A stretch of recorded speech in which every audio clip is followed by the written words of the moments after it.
इस्लाम सिंध के secretary general Rashid Mahmood Soomro को पीर पागारों की याद सताने लगी। पीर पागारों की याद में वो बेताब हैं और मुलाकात के लिए वो राब्ते भी कर चुके हैं, लेकिन आगे से जवाब नहीं मिला।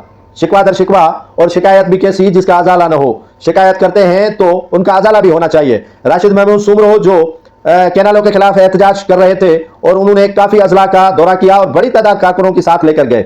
उससे एक रोज पहले जीडीए और कॉन्फ्रेंस जमातों ने, एसयूपी ने खासतौर पर रैली निकाली थी जो सकरन से हैदराबाद तक थी और उसमें हजारों की तादाद में गाड़ियां थी। और दूसरे रोज जमीयत उलमा इस्लाम ने यह रैली निकाली। अगर आप अंदाजा लगा लें कि जमीयत उलमा इस्लाम और एसयूपी की जो मुश्तरका रैली होती तो फिर ये काफी सूदमंद साबित होती और ललकार होती, लेकिन उन्होंने अलग अलग से जो है वो रैलियां निकाली और इसके काफी जो है वो मनफी असरात पड़े हैं सिंध की सियासत पर, मनफी असरात पड़े हैं कैनालों के खिलाफ एहतजाज पर। अगर ये यकजा होकर एहतजाज करेंगे तो यकीनन इसके असरात भी अच्छे और बेहतर होंगे। पीर पागारों मुलाकात नहीं कर रहे हैं, ये तो मुझे मालूम नहीं। पीर पागारों से राब्ता किया है, शायद पीर पागारों तक ये उनकी पैगाम रसाई पहुंची है या नहीं पहुंची है, ये अलग बात है।